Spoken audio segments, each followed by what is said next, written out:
I'm Larry Cohen, and this must be Trailers from Hell, or I'm in the wrong place. Anyway, we're going to talk about one of my favorite movies now, Witness for the Prosecution.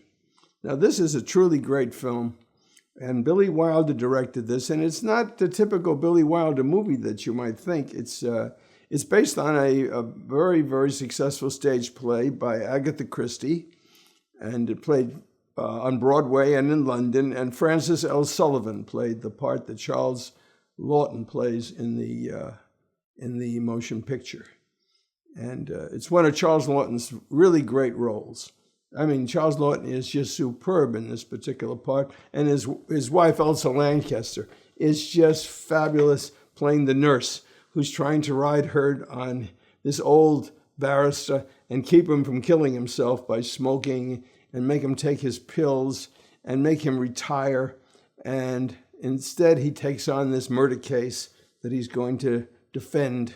And of course, the defendant is none other than Tyrone Power. I think Tyrone Power and Charles Laughton worked together on stage, and I think John Brown's Body, which they did on tour. And Tyrone Power always wanted to be taken seriously as an actor.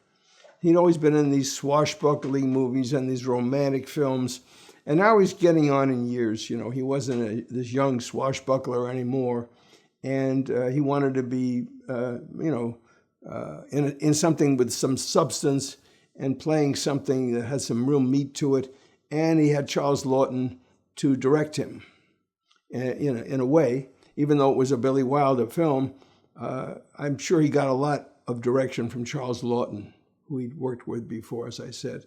And then who else is going to play the wife but Marlene Dietrich? And this was probably the last great role that Marlene Dietrich played in movies. And probably the last great role that Tyrone Power played in movies as well, because he died very soon afterwards of a heart attack when he was making a picture with Gino Lollobrigida. He died during a sword fight with George Sanders. He got a heart attack and died on the set, I believe. So he was quite young. So many of the stars in those days, in the stars of the 40s and 50s and 60s, died very young.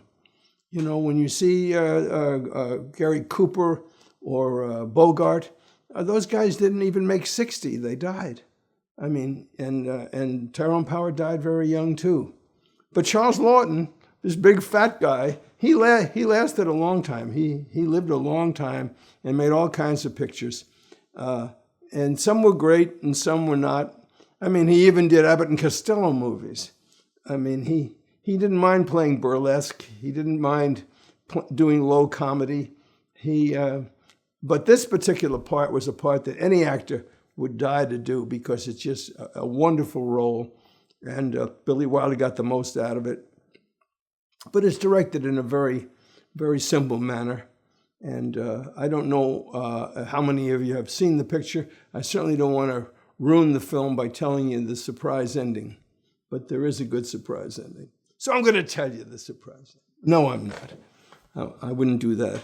If you haven't seen it, you're going to love it, because every time it comes on, if I happen to find it on television, on Turner Classic Movies or somewhere, I start to look at 5 minutes of it, and the next thing, I've watched the whole 2-hour movie.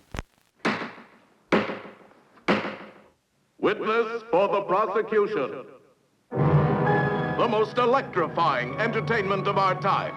The stunning climax to a half-century of motion picture suspense. There's a number in the picture where Charles Laughton uses his monocle to reflect light into the eye of the person he's questioning. He tries to break them down by shining that piece of glass into the eye of Tyrone Power to see whether he believes his story or not. Power is accused of murdering an elderly lady he was befriending in order to get money from her. His wife comes into court, and she gets broken down on the stand by the prosecution, and she gives tremendously incriminating evidence against her husband, reluctantly. But she's the worst witness that he could possibly have. Then Laughton, well, I'm not going to tell you what Laughton does, but What he does is delightful, and his performance is so full of good humor and marvelous, marvelous acting. Many people, even Olivier, said the best actor that he ever saw was Charles Laughton, and I kind of believe it. If you look at the total career of Charles Laughton, you're going all the way back to Rembrandt and films like that. Oh, here's Torin Thatcher as the prosecutor. Torin Thatcher actually starred in an episode of The Defenders that I wrote for CBS. He was supposed to be playing an American admiral, but he had a kind of a Welsh accent. And I wondered what the hell was a guy with a Welsh accent doing as an admiral in the United States Navy? He was totally miscast. Stuart Rosenberg directed it. It could have been a very good show, but I never could figure Torin Thatcher in that part. But he was in hundreds of movies and always good in the movies. So what can I do? I would have been happy to have him if I'd heard about it. But when I saw him doing the part, it was disastrous. And here's Charles Laughton, I guess, telling you about how wonderful this movie is. The answer to that question is the end of most mystery stories.